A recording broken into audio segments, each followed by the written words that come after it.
JTMP ला 40 वर्ष पूर्ण झाली आणि या 40 वर्षाच्या प्रवासामध्ये आपण अनेक डॉक्टरांना भेटत आहोत आणि त्यांचे विचार आणि त्यांचं मनोगत आपल्या या पॉडकास्टच्या माध्यमातून तुमच्यापर्यंत पोहोचवण्याचं आम्ही काम करत आहोत. नमस्कार, मी विजय प्रजापती आणि आपण पाहत आहात JTMPचं ऑफिशियल यूट्यूब चॅनल. आणि आज आपल्या सोबत आहेत JTMPचे माजी अध्यक्ष doctor Manoj Kachale sir. Sir, तुमचं पॉडकास्टमध्ये स्वागत करतो. सर, माझा तुमच्यासाठी पहिला प्रश्न असा आहे की तुमच्या मते डॉक्टर या शब्दाची व्याख्या काय? डॉक्टर शब्दाची एकदम लिमिटेड व्याख्या जर करायची झाली तर ती फार जुन्या काळामध्ये चरक संहितेमध्ये त्याची व्याख्या केलेली आहे. ती म्हणजे स्वास्थ्यस्य स्वास्थ्य रक्षणम आणि आतुरस्य विकार प्रश्न. म्हणजे काय की समाज जो आहे त्याच्या आरोग्याची जी गुरुकिल्ली आहे ती ज्याच्या हातात असते तो म्हणजे डॉक्टर. त्याचे दोन भाग या चरक ऋषींनी त्यावेळेला केलेले आहेत. तर त्याच्यामध्ये जो निरोगी आहे त्याचं निरोगीत्व म्हणजे आरोग्य सांभाळणं, आणि ज्याला व्याधी झाला आहे, ज्याला रोग झाला आहे, त्याला त्या रोगापासून, त्या व्याधीपासून मुक्तता मिळवून देणं, ही दोन्ही कामं जो करतो त्याला आपण डॉक्टर असं समजतो. मग सर, ही गुरु किल्ली तुम्हाला मिळवण्यासाठी तुमचा संघर्ष कसा होता, तुमचा प्रवास कसा होता, त्याबद्दल काय सांगा? डॉक्टर व्हायचं असा मनोदय तसा लहानपणापासूनच होता. शिकत असताना शाळेमध्ये असेल किंवा कॉलेजमध्ये असेल, मी त्यावेळेलाही थोडा शाळेतला हुशार विद्यार्थी म्हणूनच गणला जायचो. त्यामुळं सगळ्या शिक्षकांची, माझे वडीलही शिक्षक होते, आई वडील दोघेही माझ्या शिक्षण क्षेत्रातच होते, आणि त्यांना दोघांनाही अशी इच्छा होती की आपल्या मोठ्या मुलांनी डॉक्टर व्हावं. आमच्या घरात तसं वैद्यकीय क्षेत्राचं काही बॅकग्राऊंड नाही. माझे आई वडील हे शिक्षक होते, आई माझी अंगणवाडी क्षेत्रामध्ये सुपरवायझर म्हणून काम करत होती. आणि पण आपला मुलगा, मोठा मुलगा डॉक्टर व्हावा अशी त्यांची खूप इच्छा होती, आणि मलाही ते क्षेत्र खूप आवडायचं. मी जेव्हा लहानपणी डॉक्टरांकडे जायचो, इथे आमचे पिंपवंडीत असतील किंवा आळेफाट्याला डॉक्टर शिंदे, आप्पासाहेब शिंदे म्हणून ज्येष्ठ डॉक्टर त्यावेळेला होते, त्यांच्याकडे जायचो, तेव्हा त्यांचं सगळं ते बघितल्यानंतर मला फार आवडायचं, आणि आपण पण असं डॉक्टर व्हावं अशी माझी मनोमन इच्छा लहानपणापासून माझी होती. आणि त्या दृष्टीने अभ्यास करून आणि सगळं करून मी त्या दृष्टीने अभ्यास केला. तसे 12वीला मार्क्स पडले आणि मी वैद्यकीय क्षेत्रात ऍडमिशन घेतलं. मग तुमचा सर शिक्षणाचा हा प्रवास कुठे कुठे झाला? तसं माझं गाव पिंपवंडीच. माझे वडील इथेच पिंपवंडी हायस्कूलला शिक्षक होते. माझं प्राथमिक आणि माध्यमिक शिक्षण हे पिंपवंडीतच झालं. त्यानंतर 11वी-12वीचं शिक्षण हे पुण्यात गरवारे कॉलेजला झालं, आणि त्यानंतर माझं वैद्यकीय शिक्षण हे पुण्यामध्ये टिळक आयुर्वेद महाविद्यालय, ताराचंद हॉस्पिटलला त्या ठिकाणी वैद्यकीय शिक्षण झालं. आणि सर, वैद्यकीय शिक्षण पूर्ण झाल्यानंतर आपल्याच गावामध्ये येऊन आपल्याच लोकांची सेवा करावी, हा निर्णय कोणाचा होता? हा पूर्ण कुटुंबाचा, माझा आणि माझ्या पत्नी, असं सगळ्यांचाच मिळून हा निर्णय होता की बाहेर शहरात प्रॅक्टिस करून, तिथं खूप डॉक्टर्स त्यावेळेला अवेलेबल होते, सगळं होतं, पण आपल्या गावामध्ये, ग्रामीण भागामध्ये प्रॅक्टिस करून आपल्या लोकांना चांगली सेवा द्यावी, त्यांच्या आरोग्यासाठी काम करावं, अशी भावना त्यावेळेला निर्माण झाल्यामुळे मी माझ्याच गावात प्रॅक्टिस करण्याचं, म्हणजे पिंपवंडीचं प्रॅक्टिस करण्याचा निर्णय घेतला. आपल्या लोकांचा विश्वास आपल्यावर संपादन करण्यात कितपत यश मिळालं, किंवा तो प्रवास कसा होता, त्याच्यात काही आठवणी आम्हाला सांगा. नाही, असं काही अडचण तर नाही आली. लहानपणापासून सगळ्याच गावात आमचं तसं, जरी छोटं गाव म्हटलं तरी पिंपवंडी जवळजवळ आज 15-16 हजार लोकसंख्येचं गाव आहे. त्यावेळेला इथे 10-12 हजार लोकसंख्येचं गाव होतं. त्यामुळे इथे पॉप्युलेशन बऱ्यापैकी होतं. पण माझे वडील शिक्षक होते, त्यांचे सगळे विद्यार्थी होते. माझी आई पण या गावची सरपंच झाली होती. त्यामुळं तसं बऱ्यापैकी ओळखी गावामध्ये, समाजात भरपूर ओळखी होत्या. आणि मी थोडासा लहानपणापासून माझा स्वभाव बोलका असल्यामुळं आणि सगळ्यांबरोबर काय म्हणतात, थोडं कम्युनिकेशन स्किल चांगलं असल्यामुळं माझंही त्या मानाने बऱ्यापैकी समाजामध्ये वावर होता.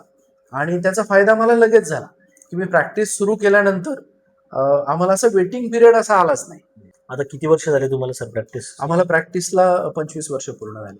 मग सर या 25 वर्षामध्ये अशी एखादी कोणती केस आहे किंवा एखादा कोणता रुग्ण आहे जे तुमच्या लक्षात राहील काय? अशा भरपूर केसेस आहेत. आम्ही दोघंही गायनॅक इन्फर्टिलिटी याच्यामध्येच काम करतो. आमची बऱ्यापैकी प्रॅक्टिस ही गायनॅक ऑब्स्टेटिक आणि इन्फर्टिलिटीची आहे. तर भरपूर केसेस आहेत अशा की ज्या लॉंग स्टँडिंग इन्फर्टिलिटी असते की ज्यांना 10-10, 12-12, 15 अगदी मध्ये एक 43 वर्षाची महिला होती. तिचा एक 22 वर्षाचा झालेला मुलगा एक्सपायर झाला आणि त्यानंतर तिला 43व्या वर्षी ट्रीटमेंट घेऊन प्रेग्नन्सी राहिली आणि तिला 44व्या वर्षी छान गोंडस बाळाला तिने जन्म दिला. तर ही खूप म्हणजे इतक्या Rare case. 44 वर्षाला बाळ होणं आणि असे भरपूर केसेस आपण हँडल केलेले आहेत. त्यात अजून 2 केसेस अजून मला अशा सांगता येतील की जुळे तर आपण खूप बघतो. हो. आता एक जुळ्यांची डिलिव्हरी आमच्याकडे कालच झालेली आहे. पण तिळे आमच्याकडे 2 वेळा झाले. 40,000 डिलिव्हरी होतात तेव्हा एखादं तिळं जन्माला येतं आणि तिळं जन्माला येणं ही जशी रेअर गोष्ट आहे तसं खूप रिस्की आणि खूप तो फार कठीण प्रवास असतो. त्या पेशंटने आणि त्यांच्या नातेवाईकांनी खूप साथ दिली आणि ते दोन्ही पेशंट इन्फर्टिलिटीच्या होत्या आणि दोन्ही पेशंटला 3-3 बाळं अगदी सुदृढ आणि छान बाळं जन्माला आली. तर ही पण एक दोन्ही केसेस आम्हाला आठवणीत राहतील. सर आता JTMP ला 40 वर्ष पूर्ण झाली आणि मला वाटतं तुमचा JTMP बरोबर प्रवास बरंच 25-1 वर्षाचा असेलच. बरोबर. याबद्दल JTMP बद्दल तुमचं काय मत आहे? JTMP खूप आदर्शवत अशी संघटना आहे. JTMP बद्दल बोलायचं झालं तर जवळजवळ 40 वर्ष पूर्ण झालेली संघटना. तशी ग्रामीण भागातली सर्वात जुनी आणि सर्वात मोठी असलेली संघटना आणि या संघटनेच्या माध्यमातून विविध कार्यक्रम घेतले जातात. डॉक्टरांसाठी असेल, समाजासाठी असेल, डॉक्टरांसाठी ज्ञानात भर घालण्यासाठी किंवा त्यांच्या करमणुकीसाठी आणि विविध प्रकारचे कार्यक्रम आपण डॉक्टरांसाठी घेत असतो. शिवाय समाजासाठी पण JTMPचं योगदान खूप मोठं आहे. विविध कॅम्प असतील, मार्गदर्शन शिबिरं असतील, या सर्वाच्या माध्यमातून JTMP समाजोपयोगी खूप उपक्रम राबवत असते. त्याचबरोबर डॉक्टरांनी संघटित असावं आणि संघटित असल्यामुळं जे फायदे होतात. तर JTMPचा आदर्श घेऊन खूप संघटना ह्या उभ्या राहिल्या आणि JTMP खरोखर फार उत्तुंग असं काम आहे.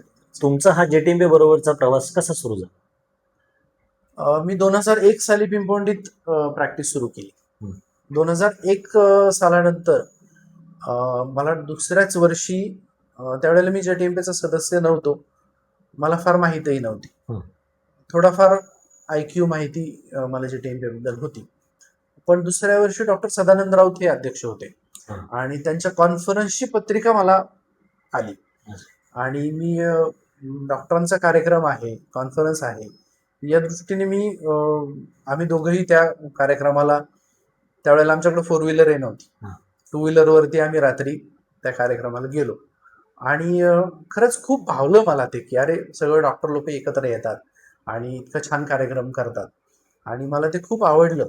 आणि त्यानंतर लगेच डॉक्टर रश्मी घोलप या अध्यक्ष झाल्या आणि डॉक्टर भरत घोलप सर आणि रश्मी घोलप मॅडम हे दोघेही आमच्या घरी आले आणि त्यांनी आम्हाला दोघांनाही सदस्य करून घेतलं आणि आम्ही दोघं अगदी आनंदाने त्यावेळेला सदस्य झालो आणि आपण JTMPत गेल्याचा आम्हाला त्यावेळेला खूप आनंद झाला कारण आम्ही ती कॉन्फरन्स बघितली होती आणि त्यामुळे आम्ही सदस्य झाल्याचा आम्हालाही खूप आनंद झाला आणि आमचा JTMPचा प्रवास तेव्हापासून 2002 सालापासून सुरू झाला. सर ज्यावेळेस सदस्य झाले त्यावेळेस JTMPची आणि आत्ताची परिस्थितीमध्ये किती म्हणजे बदल दिसतोय तुम्हाला?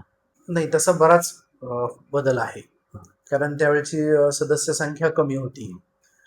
त्यावेळेला आर्थिक नियोजन मला वाटतं त्यावेळेला थोडं कठीण जात असेल की ते आता थोडंसं जरा सुधारणा झाली आहे. त्याच्यात सदस्य संख्या वाढल्यामुळे उपस्थिती चांगली असते, कार्यक्रम चांगले भरगच्च होतात, आर्थिक बाबतीत थोडंसं फायनान्स चांगल्या गोष्टी झाल्यामुळं कार्यक्रमांचं स्वरूप आणि सगळेच ओव्हरऑल गोष्टींचं क्वालिटी जी आहे कार्यक्रमांची ती खूप उंचीवरती चाललेली आहे आणि दिवसेंदिवस JTMPच्या सगळ्याच उपक्रमांची उंची ही खूप वरच्या पातळीवर गेलेली आहे.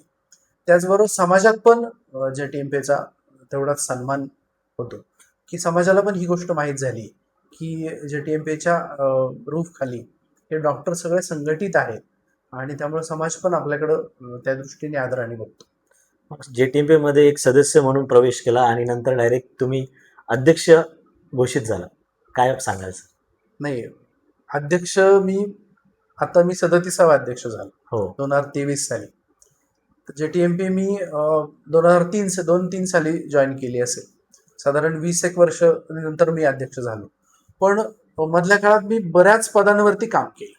JTMP मी अगदी छोट्या पदापासून अध्यक्ष पदापर्यंत सगळ्या दृष्टीने मी JTMP बघितलेला आहे.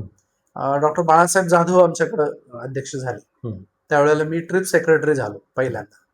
आणि त्यावेळेला ट्रिप अरेंज करणं, सगळ्यांना सोबत घेऊन ट्रिपला जाणं आणि सगळे एकत्र येऊन किती ट्रिपचा आनंद घेतात हे त्यावेळेला मी बघितलं.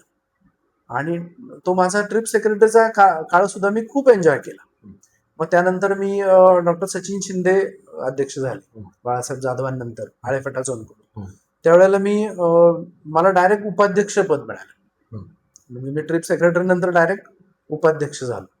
तर त्यावेळेला तर मात्र पूर्ण मी वर्किंग कमिटीतच असल्यामुळं त्यावेळेला पूर्णच वर्षभर सगळ्याच कार्यक्रम आणि सर्व गोष्टींमध्ये मी जवळून पाहिलं. त्याच्यानंतर डॉक्टर आकाश आवारी अध्यक्ष झाले आळेफाटा झोनकडून.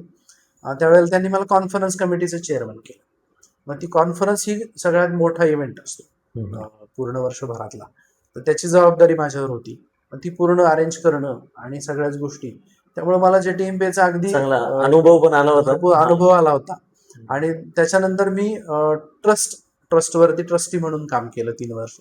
त्यामुळे JTMPचं थोडक्यात मदर बॉडी, सगळं लिगल मॅटर्स आणि जी गव्हर्निंग बॉडी आहे तिच्यावर पण एक ट्रस्टी म्हणून काम करण्याचं मला डॉक्टर प्रदीप गुंजाळ सर त्यावेळेला चेअरमन होते आणि त्यांच्या अंडर मला ट्रस्टी म्हणून पण 3 वर्ष मी काम केलं. त्यामुळे मी विविध पदांवर काम करत करत मी 23 साली जेव्हा अध्यक्ष झालो त्यावेळेला मला असं नवीन काही नव्हतं की JTMP मला बऱ्यापैकी माहीत होतं. JTMPचे उपक्रम कसे चालतात हे मला माहीत होतं आणि त्याच्यासाठी पुढे काय करायला लागेल आणि आपल्याला काय नवीन देता येईल याचं व्हिजनही माझं क्लिअर होतं. अध्यक्ष झाल्यानंतर मग कोणती म्हणजे कामं केली? इन्स्टॉलेशनचा प्रोग्राम कसा झाला, काय त्याबद्दल सांग. त्यावेळेला माझ्या आधी थोडस 2-3 वर्ष हा कोविडचा काळ होता. हो, साधारण 2020 सालापासून तर 2022 सालापर्यंत बऱ्यापैकी कोरोनाचं सावट असल्यामुळं त्याचा इम्पॅक्ट हा संघटनेवर, संघटनेच्या कार्यक्रमांवर आणि ओव्हरऑल सगळ्यावरतीच झाला होता. तर अध्यक्ष झाल्यानंतर माझ्या दृष्टीने हा पहिला अजेंडा होता माझा की सर्वांना पुन्हा JTMPच्या रूफ खाली पुन्हा एकदा नवचैतन्य मिळून देणं आणि सर्वांना एकत्र घेऊन आपली संघटना पुन्हा कशी उभारी घेईल आणि छान सगळे कार्यक्रम म्हणा किंवा जे उपक्रम समाजोपयोगी होतील ते पुन्हा छान कसे आपल्याला सुरू करता येतील आणि राबवता येतील असं सगळं अजेंडा घेऊन मी अध्यक्ष झालो. थोडंसं करोनामुळेच मला अध्यक्षपद थोडंसं उशिरा मिळालं. नॉर्मली एप्रिल महिन्यात अध्यक्षपद म्हणजे थोडक्यात इन्स्टॉलेशन सेरेमनी होतं. पण जवळजवळ माझा 27 मेला माझा पदग्रहण समारंभ आळेफाटा या ठिकाणी झाला. आणि त्यानंतर माझा मुलगा त्यावेळेला 12वीला होता. तर ते दोन्ही गोष्टी सांभाळत हॉस्पिटल या 3 आघाड्यांवरती मला काम करायला लागत होतं. आणि त्यामुळं मला शेवटी 31 मार्चला मी कॉन्फरन्स घेतली. तर टोटल मला 10 महिन्याचाच कार्यक्रम मिळाला.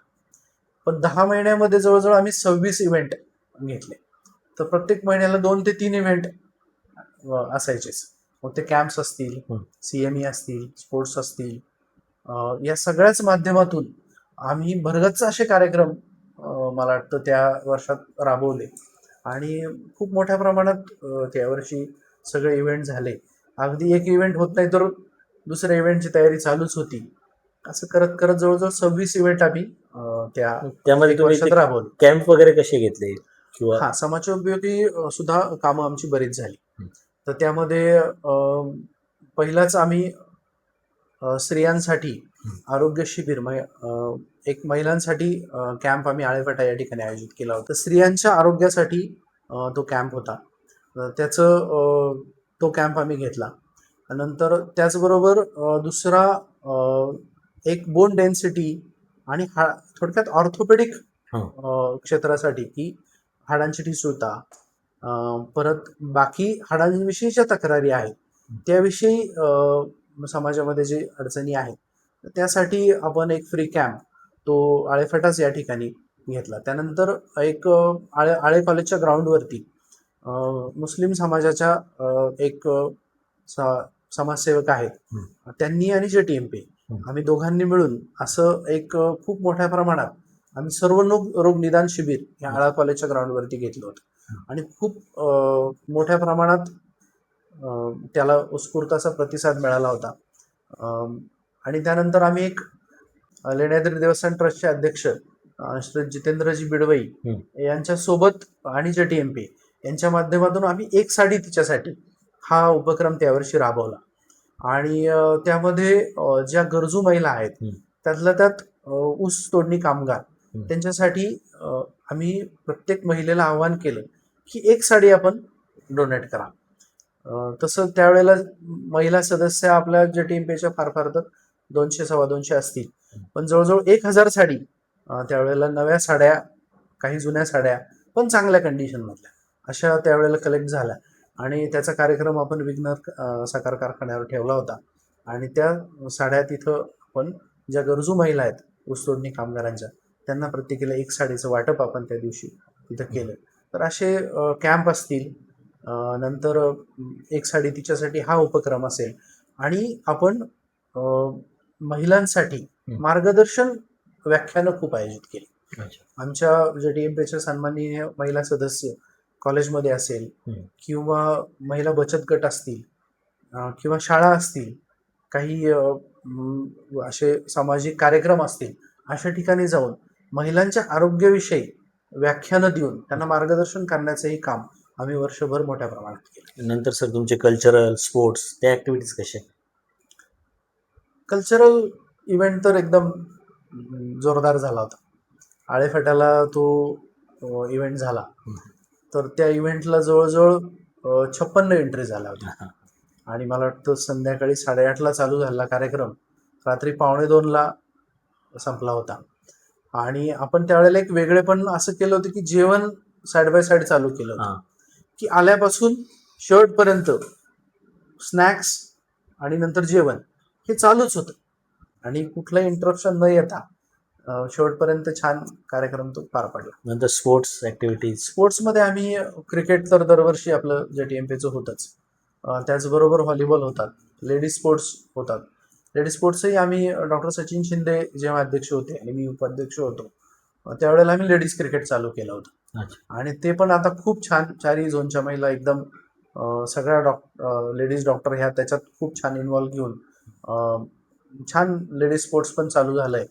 त्याचबरोबर आम्ही यावर्षी मी अध्यक्ष असताना मॅरेथॉन घेतली होती. तर ती आपण हेल्थॉन म्हणजे थोडक्यात डॉक्टरांनी आरोग्य संदेश द्यावा डॉक्टरांसाठी आणि समाजासाठी. JTMPच्या सर्व सदस्यांना डॉक्टरांना मार्गदर्शनासाठी CME वगैरे ऑर्गनाईज करतात, ते कसे झाले? खूप मोठ्या प्रमाणात CMEs अरेंज झाले. मी तुम्हाला मगाशी बोललो की जवळ 26 इव्हेंट झाले. तर मी जेव्हा अध्यक्षपदाची सूत्र हाती घेतली त्यावेळेलाच मी सांगितलं होतं की मी नुसतंच अकॅडमिकवर भर नाही देणार. तर अकॅडमिक CME तर असतीलच, पण त्याचबरोबर आपण काही वेगळ्या CME की ज्याच्यातून आपल्याला काही अजून ज्ञानात भर पडेल अशा आपल्याला उपयोगी CME आपण अरेंज करू.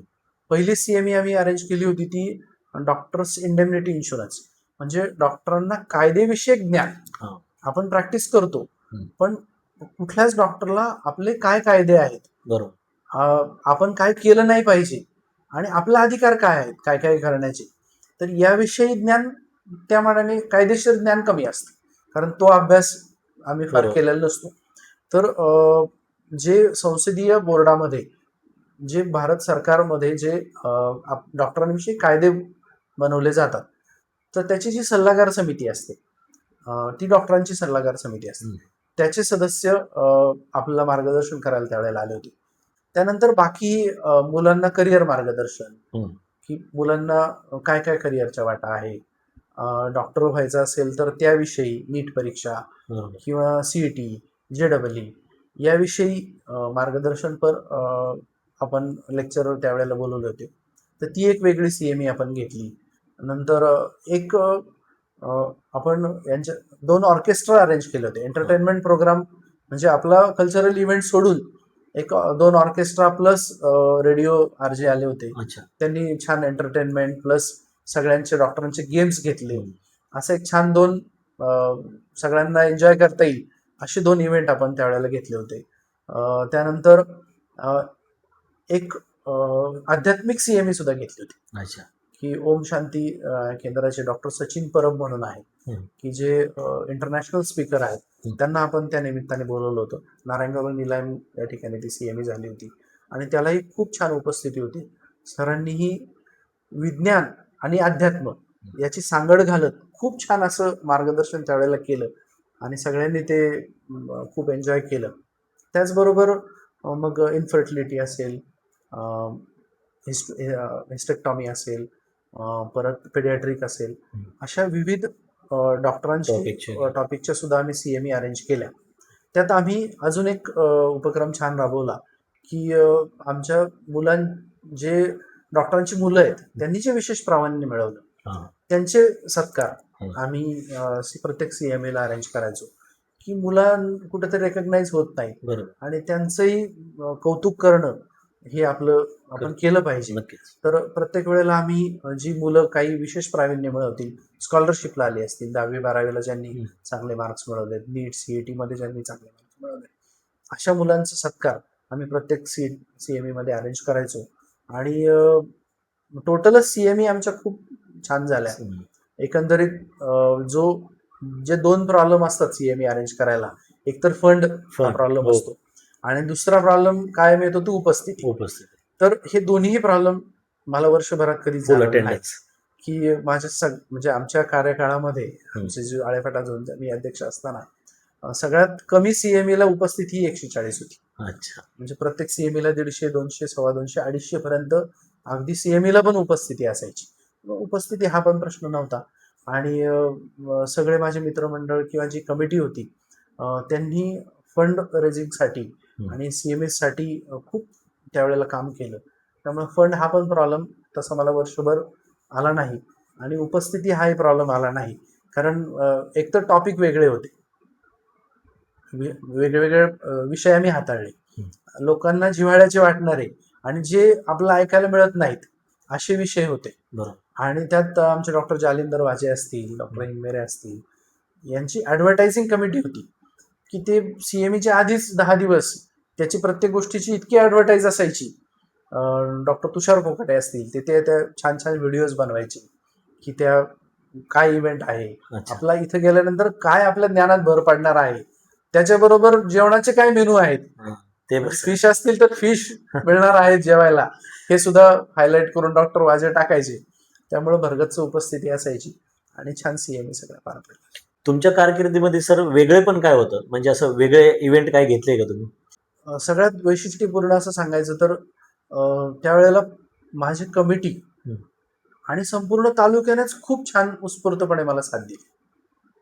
सगळ्यात मला आनंद वाटतो या गोष्टीचा, की माझी कमिटी जवळजवळ 99 लोकांची कमिटी होती आणि प्रत्येक CME ला कमिटीचे 99 लोक उपस्थित असायचे आणि बाहेरूनही 101 लोक यायची. त्यामुळे प्रत्येक कार्यक्रमाला 150, 200, 250, 250 लोकांची उपस्थिती असायची आणि सगळे लोक उत्स्फूर्तपणे कार्यक्रमांमध्ये सहभाग घ्यायचे आणि सर्वांनी मला खूप छान साथ दिली. आणि त्यामुळे हे बघ, हे काही एकट्या दुकट्याचं काम नाही. शेवटी संघटना असते, अध्यक्ष हा एक वेगळा पार्ट असतो, पण त्याची कमिटी आणि संपूर्ण तालुक्यात असलेली संघटना, त्याचे सदस्य, या सर्वांची साथ मिळाल्याशिवाय कुठलंही इव्हेंट असेल, कुठलंही वर्ष सक्सेसफुल होऊ शकत नाही. त्याचबरोबर मला सर्व कार्यक्रम अरेंज करण्यामध्ये मार्गदर्शनाची पण खूप गरज होती. त्या दृष्टीने आमच्या कमिटीने काम केलंच. पण जे ज्येष्ठ सदस्य आहेत, आधीचे अध्यक्ष असतील किंवा जे सिनियर डॉक्टर्स असतील, आमच्या झोनचे असतील आणि सर्वच झोनचे माजी अध्यक्ष आणि सिनियर डॉक्टर्स यांनी खूप छान मार्गदर्शन केलं. आणि त्यांच्या मार्गदर्शनातून आणि सर्वांच्या सहभागातून मी खरं तर आमचं वर्ष सक्सेसफुल करू शकलो असं मला वाटतं. आणि या अध्यक्षपदाच्या प्रवासामध्ये खरं तर घरच्यांचीही साथ तितकीच महत्त्वाची असते. मगाशी मी बोललो की आमचा मुलगा स्पंदन याचं त्यावर्षी नेमकं 12वीचं वर्ष होतं. त्यामुळे त्याचं 12वीचं वर्ष, माझं अध्यक्षपदाचं वर्ष आणि हॉस्पिटल अशा तिन्ही आघाड्या जिने समर्थपणे पेलल्या अशा माझी पत्नी डॉक्टर क्षितिजा काचळे यांचाही उल्लेख या ठिकाणी करणं मी क्रमप्राप्त समजतो. आणि आम्ही त्यावेळेला असा प्रयत्न केला की प्रत्येकाला एक्सपोजर कसा मिळेल. बरोबर. म्हणजे कमिटी मेंबर्स प्रत्येक वेळी अध्यक्षानेच भाषण करायचं किंवा अध्यक्षानेच इंट्रोडक्शन करून द्यायचं असं नाही. तर आम्ही जास्तीत जास्त आमचे मेंबर स्टेजवर कसे येतील, प्रत्येकाचं माईकला एक्सपोजर कसं होईल. तर आमच्या प्रत्येक लेडीज ज्या डॉक्टर्स आहेत कमिटी मेंबर्समध्ये, तर पाहुण्यांची ओळख करून देण्यासाठी प्रत्येक वेळी आम्ही वेगवेगळ्या लेडीजला आम्ही ती जबाबदारी दिली.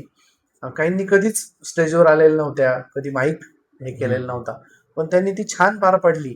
आणि प्रत्येकाला तो जो स्टेज कॉन्फिडन्स आहे त्यापेक्षा माईक कॉन्फिडन्स हा खूप महत्वाचा असतो. तो प्रत्येकाला मला देता आला. सर्वांना सोबत घेऊन मला ते वर्ष सक्सेसफुल करता आलं, याचं मला फार विशेष. आणि आत्ताचे सर आपले विद्यमान अध्यक्ष डॉक्टर प्रशांत काचळे सर तुमचे छोटे बंधूच आहे सर, त्यांच्याकडून तुमच्या काय अपेक्षा आहे? एक भाऊ म्हणून तुमची काय अपेक्षा आहे? भाऊ म्हणून त्याचं वर्ष छान माझ्यापेक्षा सक्सेसफुल व्हावं ही तर माझी मनोमन इच्छा आहे. आणि त्यांनी अजून संघटना वाढीसाठी आणि जवळजवळ आम्ही पण त्यावेळेला जेव्हा मी अध्यक्ष होतो त्या कार्यकाळात आम्ही सुरुवातीलाच JTMPचे सदस्य कसे वाढतील, हो, की जे नवीन डॉक्टर्स आले पण ते JTMPचे सदस्य नाही, त्यांना आम्ही पहिले जवळजवळ माझ्या एक वर्षात 25 ते 30 नवीन सदस्य JTMP मध्ये जॉईन झाले.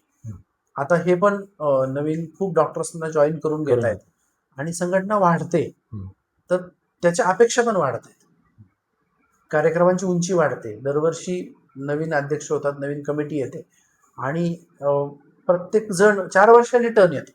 त्यामुळे आपला कार्यक्रम अजून कसा उजवा होईल आणि अजून त्याला उंचीपर्यंत कसं नेता येईल याचा प्रयत्न प्रत्येक कमिटी, प्रत्येक अध्यक्ष हे करत असतात. तर त्याने अजून त्याची उंची वाढवावी, संघटनेचं बळ वाढवावं आणि समाजाभिमुख अजून कसं होता येईल, अजून JTMPचं समाजामध्ये आपली जी संघटना आहे तिचं कार्य आहे हे अजून कसं पोहोचवता येईल यासाठी त्यांनी काम करावं ही माझी अपेक्षा आहे. बाकी पडद्यामागून त्यांना तुम्ही काय सल्ला द्याल सर? काही नाही, छान काम करतोय तो, सुरुवात तर छान केलेली आहे. काही लागली मार्गदर्शन तर पडद्यामागून मी आहेच आहे त्याच्या पाठीमागे. काही गरज लागली तर मी त्याला मदत करेल. आणि त्यांनी थोडासा त्याच्याने माझ्या स्वभावात फरक आहे. थोडासा कसं सर सांगा थोडक्यात आम्हाला. मी थोडा शांत आहे, तो थोडा तापट आहे.